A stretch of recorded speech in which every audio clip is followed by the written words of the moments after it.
Donc, c'est à vous quand vous voulez, Bonjour. François. Alors, donc on est ici pour la soutenance du projet 5 de la formation de Data Science avec Open Classroom sur segmenter le comportement de clients sur un dataset de vente en ligne. Donc, l'objectif, c'est la problématique, comment mieux connaître ses clients afin de mieux cibler le discours, comment identifier les meilleurs clients.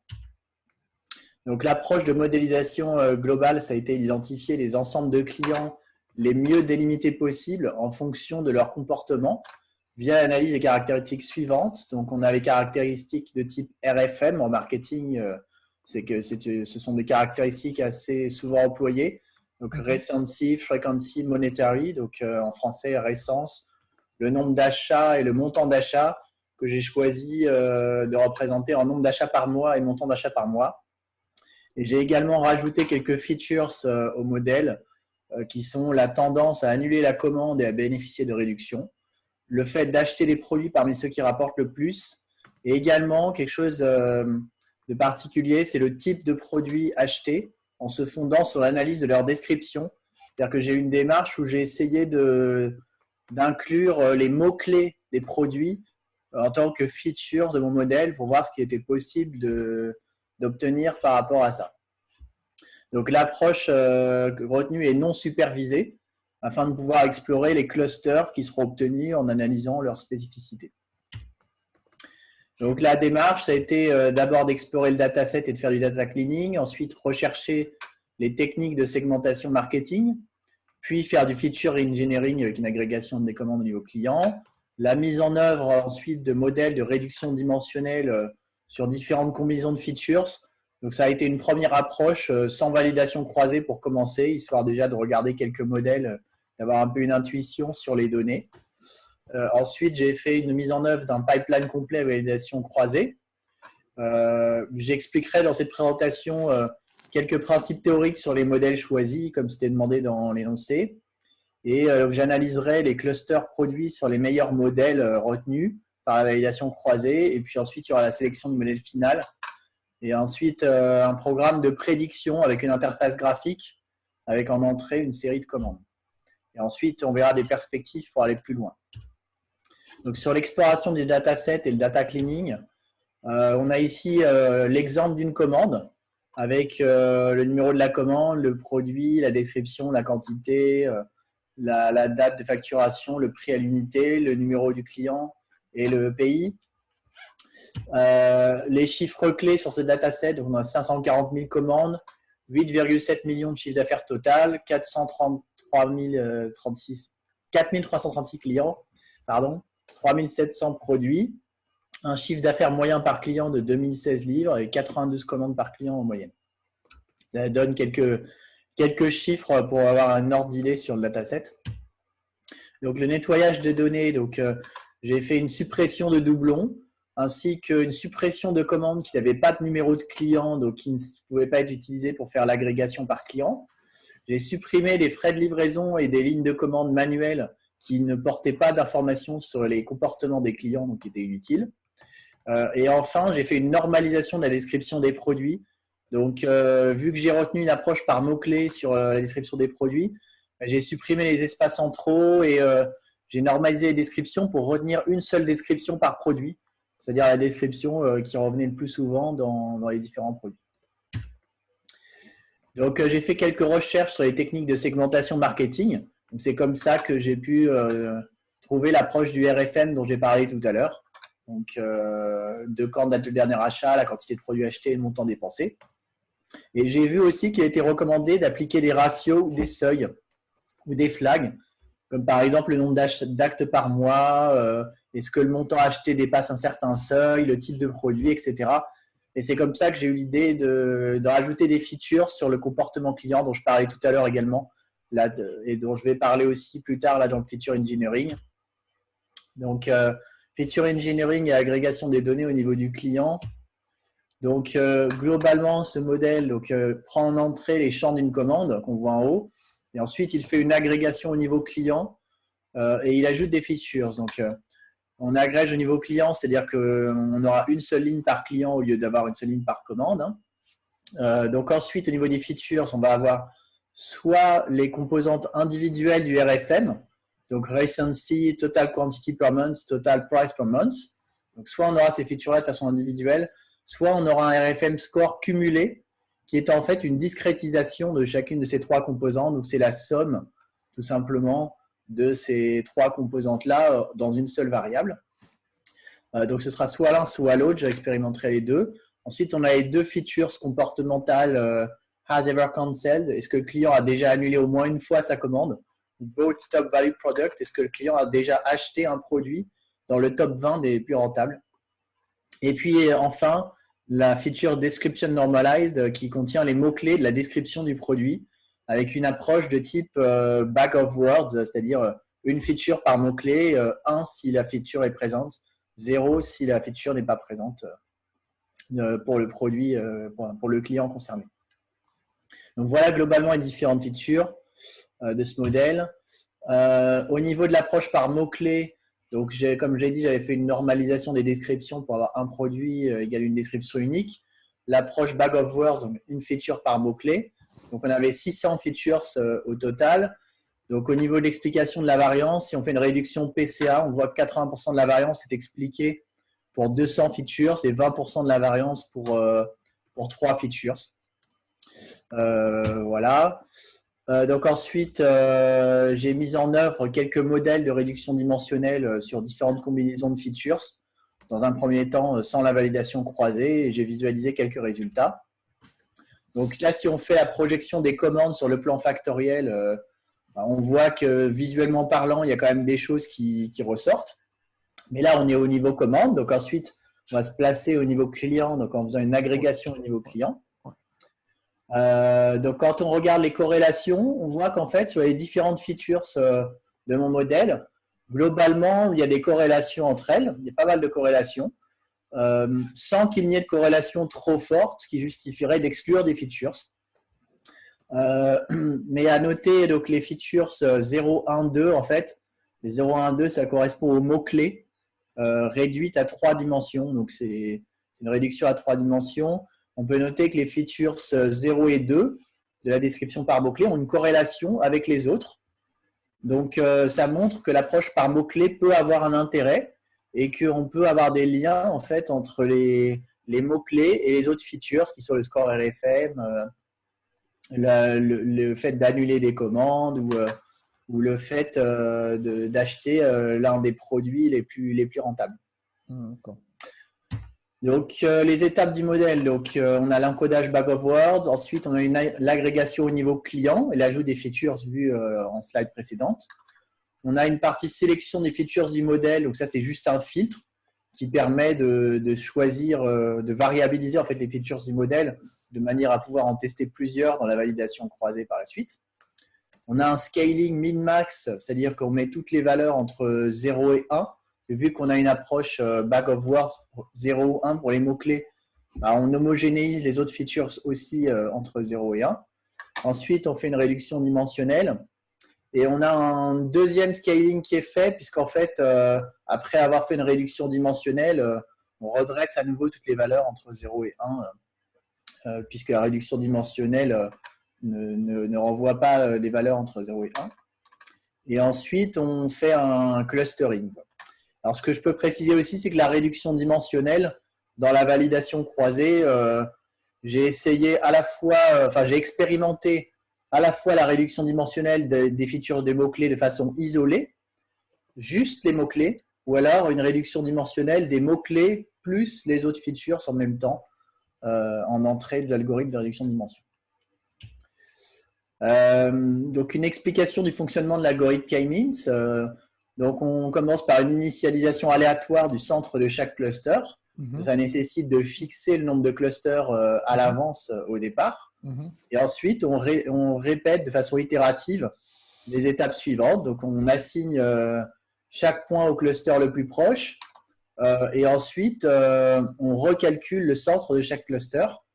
Et ainsi de suite jusqu'à ce que l'algorithme se stabilise, que les centres se stabilisent de chaque cluster. Là, c'est ce qui est indiqué sur la page Wikipédia de l'algorithme des cas moyennes. Donc, également, j'ai expérimenté un autre algorithme qui est l'algorithme de clustering Ward. Cet algorithme Ward ne disposait pas d'une fonction transform dans scikit-learn qui permettrait de prédire le cluster d'appartenance d'un nouveau point. D'accord. Donc, du coup, j'ai implémenté moi-même cette fonction. Donc, en entraînant un prédicteur KNN sur la base des points du training set. Et ensuite, pour prédire le cluster d'appartenance d'un nouveau point qui n'est pas dans le training set, il s'agit d'assigner ce nouveau point à son plus proche voisin. Et ensuite, le cluster d'appartenance correspondra au cluster affecté à ce plus proche voisin du training set. Si on visualise différents modèles, par exemple celui-ci, avec différentes features, les features du RFM ainsi que les features comportementales, et qu'on fait une réduction dimensionnelle avec l'algorithme NCA, 200 dimensions. Donc l'algorithme NCA, je l'ai déjà présenté dans le projet 3. On avait fait la soutenance ensemble d'ailleurs. J'ai réutilisé cet algorithme aussi. Donc là, on voit ici, quand on regarde le score de silhouette avec le nombre de clusters en abscisse et le score de silhouette en ordonnée, qu'un nombre de clusters entre 4 et 8 semble se démarquer. Et on voit dans la visualisation à droite, avec une réduction dimensionnelle en 2D, qu'on a 4 paquets, 4 clusters qui semblent se démarquer également. Donc ça donne un ordre d'idée, déjà une première intuition pour les paramètres par la suite, pour la validation croisée. Là, ici, on a un autre modèle qui est visualisé après une réduction à 2 dimensions avec l'algorithme TSNE. Et on voit visuellement en fait des clusters qui semblent se dessiner avec le score RFM conjointement avec d'autres features qui permettra peut-être, on le voit, d'obtenir des clusters délimités. Donc ensuite, j'ai mis en œuvre un pipeline complet avec validation croisée. Donc la méthode, c'était de splitter entre training set et test set, rechercher les paramètres avec validation croisée sur training set. Le training set est lui-même splitté 5 fois successivement. Ensuite, on shortlist les meilleurs modèles via différents critères. Puis, on aura une étape d'interprétation des meilleurs modèles où on regardera encore davantage de choses et on sélectionnera le modèle final, ainsi qu'un modèle alternatif qui sera intéressant également, un second best modèle, on pourrait dire. Et ensuite, on vérifie les tests, sur le test set final, on vérifie les scores. Donc, entre le training set et le test set, j'ai employé une méthode de nested cross validation, c'est-à-dire qu'on a un premier split training set, test set au tout début. Et ensuite, le training set lui-même fait l'objet d'une validation croisée. Donc, c'est sur la base du training set qu'on fait ensuite différents splits de données. J'ai testé plusieurs stratifications également. Donc, j'ai comparé plusieurs stratégies de split training set, test set. J'ai vu peu de différence entre les stratégies que j'ai comparées. Donc, avec un split aléatoire qui est sur un score moyen de 0,8397, un écart type 0,004. Et j'ai également essayé un split stratifié sur la variable total price ou sur la variable invoice month qui permettait de supprimer des biais par rapport au montant ou par rapport aux dates de commande. Je n'ai pas constaté de différence énorme sur le silhouette score moyen obtenu sur mes différents résultats. Donc, les étapes de la recherche de paramètres, c'était de sélectionner les features du modèle. Ensuite, de faire une réduction dimensionnelle et le clustering. Sur les features du modèle, j'ai comparé le score RFM global avec les features RFM séparées. Et j'ai comparé aussi avec les features back of words de mots-clés ou sans les features de mots-clés. Sur la réduction dimensionnelle, j'ai expérimenté l'algorithme NCA. L'algorithme NCA, on lui donne comme labels pour la réduction dimensionnelle soit des back of words, soit un score RFM. Donc, j'ai testé les deux types de labels. Les algorithmes également PCA, LLE, ISOMAP avec un nombre de dimensions de 3 à 300. Et clustering, j'ai comparé K-means et Ward avec un nombre de clusters entre 3 et 50. Donc, il en ressort en fait des modèles en jaune et en vert que j'ai shortlistés par la suite pour une analyse plus précise. Donc, pourquoi j'ai choisi ces modèles en jaune et en vert?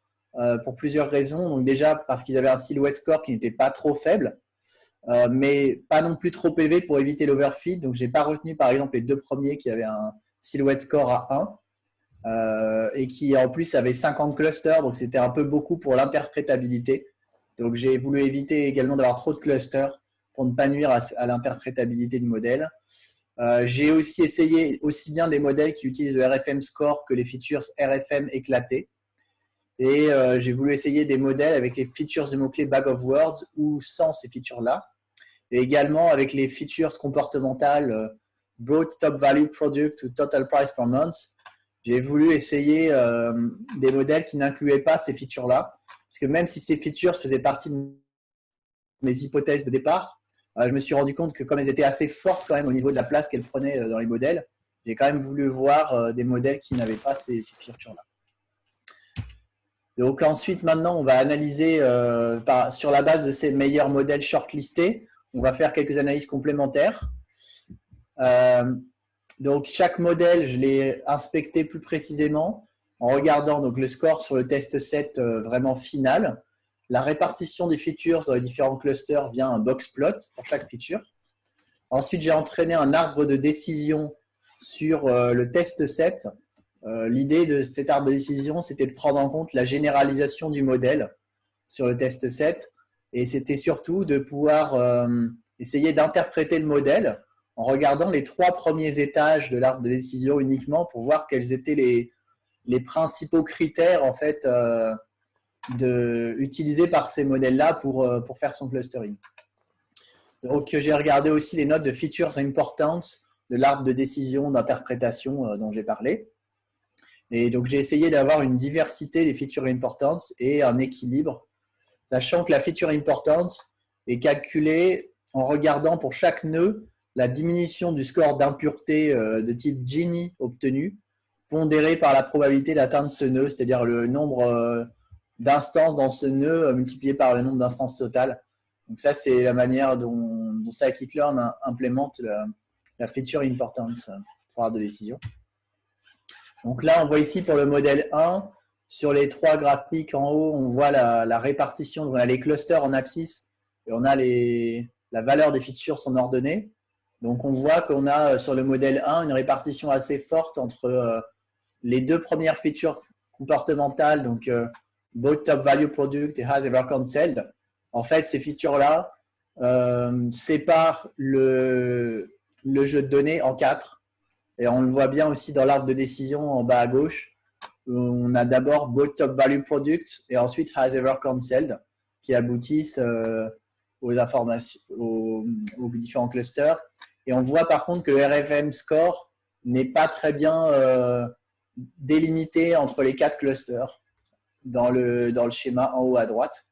Et donc le silhouette score final, il est de 0,70, ce qui est quand même assez élevé. Mais ce modèle-là, au final, n'a pas été retenu parce qu'il est en fait trop simple, ne capture pas la composante RFM, qui est quand même une composante marketing fondamentale. Donc ensuite, on a pour le deuxième modèle, c'est un modèle cette fois à 8 clusters. Et on voit cette fois, donc on a les features comportementales sur les 2 premiers schémas, en haut à gauche et au milieu, qui sont délimitées. Mais on voit qu'au niveau du RFM score, on a une délimitation qui est largement meilleure entre les différents clusters. Et on voit au niveau de l'arbre de décision et des features importance que on a un équilibre entre 3 features. La recency, donc recency, ça correspond donc c'est la composante recency du RFM, donc c'est le nombre de mois depuis la dernière commande. Et les features comportementales, both top value product, has ever cancelled. On a un bon équilibre entre les 3, avec un silhouette score de 0,66, qui est moins important que le modèle précédent, mais pourtant le modèle a été retenu, donc c'est celui-là que j'ai choisi pour le modèle final, du fait du bon équilibre entre les 3 composantes, et que les features importantes pour analyser le comportement et les valeurs du client sont présentes, donc le RFM ainsi que les features comportementales. Et donc avec un algorithme de clustering sur 8 clusters. Également le modèle 3. Alors le modèle 3, on va dire c'est le second best modèle. Il est quand même intéressant parce que alors on voit sur les 3 premiers schémas en haut à gauche, on voit en fait la distribution des features de mots-clés 0, 1 et 2. Et en fait, on voit que sur les clusters 5 et les clusters 2, on a quand même quelques différences par rapport aux mots-clés. Donc, on a des choses qui se distinguent par rapport aux mots-clés. On voit en haut à droite que la features, la distribution de la recency et du RFM, on a quand même on a quelque chose qui se distingue en termes de score marketing, score RFM sur ces clusters. Et donc, en termes de feature importance, on voit que la feature recency prend une énorme place dans le modèle de 0,93 et les autres features prennent une place plus faible. Donc, j'ai trouvé intéressant de pouvoir avoir un modèle qui mixe à la fois l'approche mots-clés et l'approche marketing sur le RFM. Néanmoins, en fait, je n'ai pas retenu ce modèle comme meilleur modèle parce que la composante mots-clés ne joue pas sur suffisamment d'instances. Et on voit bien au niveau du feature importance que 93%, c'est énorme et les autres features ont très peu de place. Donc, en fait, ce modèle ne se suffit pas à lui tout seul. Et il faudrait encore l'optimiser ou bien le combiner avec un autre pour que ça puisse avoir un sens de s'en servir pour la problématique de départ sur le clustering des clients.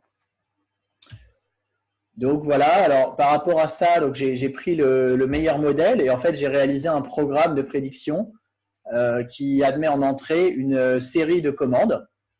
Donc on va le voir ici. Donc c'est un programme, en fait, il est chargé sur un template par défaut qui comprend un certain nombre de commandes. En fait, ce qu'on peut faire, c'est qu'on peut importer son propre template qui contient une liste de commandes. Ce template, en fait, pour le construire, il suffit de cliquer sur Download Template. Et en fait, quand on fait ça, il exporte un fichier que l'on peut modifier soi-même avec les inputs que l'on souhaite. Et ensuite, il suffit d'importer le fichier. Et une fois qu'on l'importe, ici, en fait, on voit les clusters assignés pour l'input data. Donc, on voit pour chaque client son cluster assigné. Et on a également les aspects, on voit la distribution des features selon les clusters que j'ai montré durant la présentation.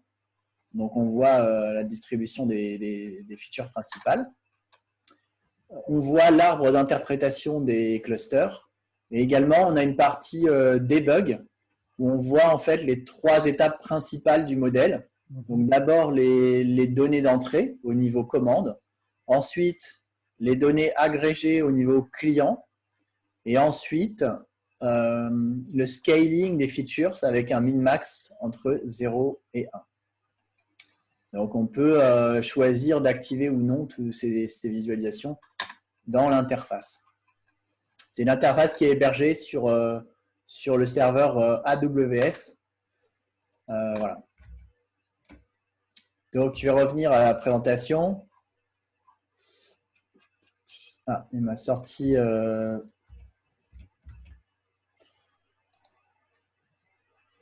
Il faut que je revienne à la slide où j'étais.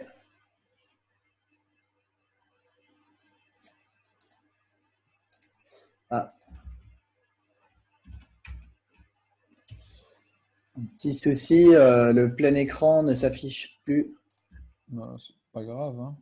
C'est pas dramatique, mais non, pas du tout. Bon, je vais poursuivre sans le plein écran. De toute façon, c'est la fin. Oui, donc, en termes de perspective, pour aller plus loin, ce que j'ai noté, en fait, c'était qu'il faudrait mieux travailler les features Total Price per Month et Total Quantity per Month.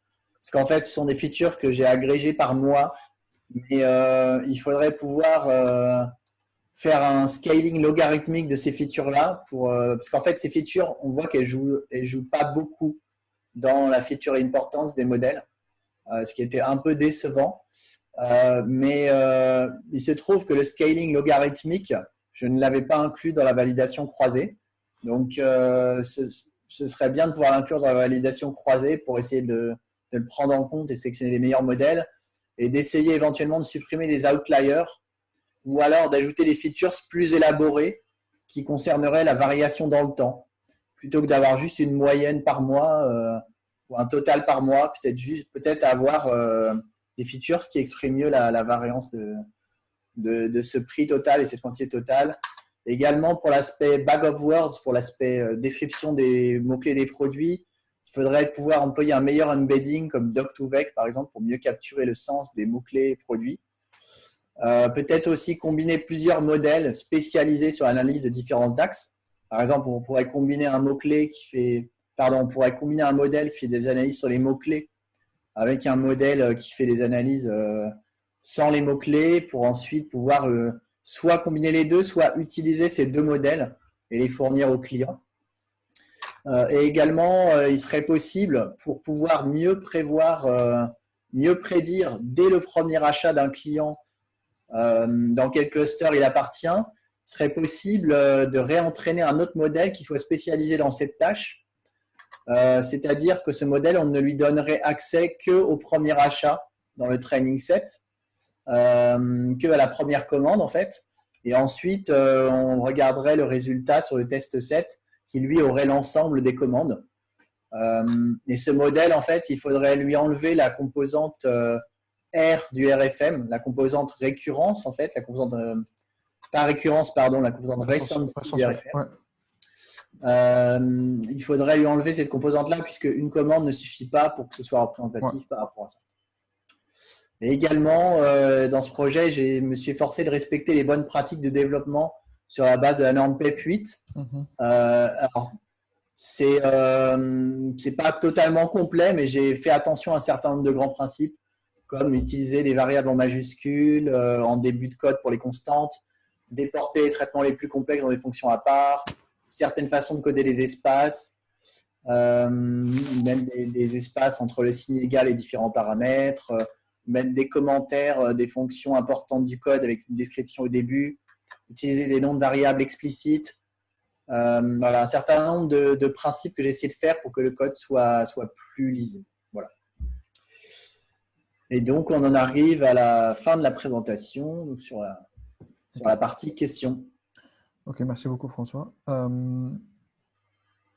Juste, première question pour la fonction predict. Pourquoi vous parlez de plus proche voisin comme la fonction predict d'un K-means, ce n'est rien d'autre que de trouver le numéro de cluster le plus proche. Enfin, le numéro de centre de cluster le plus proche en fait. Ouais, alors je sais pas si c'est le terme exact. J'aurais pu parler aussi de transform dans le sens le fait de prendre des données, de pouvoir savoir un point en fait quand on est sur le test. Enfin, le fait de pouvoir dire quand j'ai un nouveau point qui ne faisait pas partie de mon point d'apprentissage dans le trait d'apprentissage, d'être capable de lui assigner un cluster en fait. Ouais. Et c'est le centroid le plus proche qu'on lui assigne, on est d'accord? Ouais, c'est ça en fait. J'ai juste pas compris. En fait, ce que je n'ai un peu pas très bien saisi, c'était l'idée de construire un modèle d'apprentissage supervisé sur un jeu de données de test. Qu'est-ce que ça... Pourquoi si j'ai bien compris, le modèle d'apprentissage supervisé, c'est une classification où la variable réponse, c'est les classes détectées à partir de la partie clustering, enfin l'apprentissage non supervisé d'avant. Ouais. Si j'ai bien compris, cette partie-là d'apprentissage supervisé après effectué sur le jeu de données test, le but, c'était pas de mesurer son taux de bon classement. Le but, c'était juste de voir comment comment l'espace est stratifié par l'arbre de décision. Oui. D'accord. Ouais, en fait, effectivement, le but de ce modèle d'interprétation, c'était pas de faire une classification. Au sens classique, d'accord. Ouais. Au sens classique du terme, c'était de donner des éléments d'interprétation. Alors ça vient de, c'est pas moi qui l'ai inventé, ça vient du livre, on voit à l'envers, mais c'est Machine Learning Pocket Reference. D'accord. De Matt Harrison. En fait, il est recommandé dans ce livre d'avoir cette approche pour essayer d'interpréter le modèle. Donc, disons que c'est pas une science exacte, mais ça permet d'ouvrir un peu la boîte et de voir. D'accord. De voir ce qu'il en est au niveau du modèle. Et du coup, c'était intéressant parce qu'en fait, ça m'a permis de voir des choses que je ne voyais pas forcément visuellement dans le modèle. Par exemple, le rôle de la feature recency. Là, si je reprends le modèle 2, le fait de voir que recency avait un rôle, c'était pas si évident que ça de prime abord avant d'avoir fait tous ces éléments-là. D'accord. Hum, Maintenant, oui, si j'ai bien compris, la composante temps, elle reste quand même importante. Ça veut dire que dans un monde idéal, c'est qu'on arrive à cerner le client le plus tôt possible après quelques achats seulement. On est d'accord? Qu'on arrive à lui affecter un cluster le plus tôt possible. Ouais, Est-ce qu'il y a moyen d'étudier quelque chose de ce genre? C'est-à-dire, quel est le temps moyen nécessaire, quel est le temps minimal nécessaire de collecte de données sur un client pour bien le cerner? Est-ce que c'est un problème d'accord. difficile ou pas? Alors, il y a plusieurs approches qui seraient possibles, parce qu'effectivement, là, mon modèle, techniquement parlant, il peut produire des prédictions, puisque je l'ai conçu de façon à pouvoir prendre en compte le prix par mois et la Oui, quantité par mois. Donc, effectivement, je fais une agrégation. d'accord. Maintenant, ce que j'ai aussi ajouté dans le modèle, c'est les features comportementales. C'est-à-dire, est-ce que le client a acheté un produit top value ou est-ce qu'il a annulé sa commande. Donc ça, c'est des choses qui permettent effectivement, dès la première commande, d'avoir des éléments plutôt indépendants du temps et qui permettent quand même de faire des prédictions. Hmm. Maintenant, parce que dès la première commande, la contrainte, c'est ça, c'est que dès la première commande, on a quand même assez peu d'éléments. On n'a pas la feature recency, Ouais. on n'a pas encore vraiment la fréquence. Tous les Donc, renseignements sur les comportements temporels sont difficiles à cerner quand on n'a pas beaucoup de… on n'a pas énormément de données là-dessus. Maintenant, il serait possible effectivement en ayant peu de données, peut-être d'essayer d'analyser des choses en termes de série temporelle, c'est-à-dire de Hmm. regarder si on peut identifier des motifs à partir de la deuxième ou de la troisième commande. Mais il faudrait employer des techniques d'analyse au niveau des séries temporelles. D'accord. Alors que moi, l'approche que j'ai adoptée, c'était plutôt une approche d'agrégation des features sur une période donnée. Mhm. Donc voilà, il y aurait des ouvertures possibles par rapport à ça, mais c'est vrai que c'était pas évident, quoi. D'accord. Ok. Donc, a priori, par conception du modèle, on a quand même besoin d'au moins un mois pouvoir étudier, pour pouvoir au moins renseigner la variable par mois. Ouais, c'est-à-dire que là, effectivement, c'est mieux. C'est mieux de D'accord. l'avoir par mois. Puisque comme le training set, lui, comme le modèle, on l'entraîne sur un training set qui en général, enfin, c'est un training set d'un an de données. Mhm. Donc effectivement, il vaut mieux avoir un mois de données pour pouvoir faire cette approche-là. Même si d'un point de vue technique, on peut utiliser le modèle avec moins d'un mois de données. Mhm. Mais l'une des forces du modèle, c'est quand même que même s'il a été entraîné sur un an de données, Mhm. même si on a moins d'un mois de données, comme on a les features both top value product et Mhm. has ever cancelled qui jouent quand même un rôle assez important et que ces features-là, elles peuvent être présentes dès la première commande, Mhm. on peut quand même sortir des prédictions. Maintenant, c'est vrai que j'ai pas fait le travail totalement complet de tester le use case précis, c'est-à-dire dès la première commande. Je n'ai Mhm. pas regardé précisément ces aspects-là d'un point de vue fonctionnel, vu que mon modèle n'était pas spécialisé quand même sur cet aspect-là. Mais je pense qu'il y aurait moyen quand même de le réutiliser pour ça. D'accord. Ok, merci beaucoup. On va arrêter.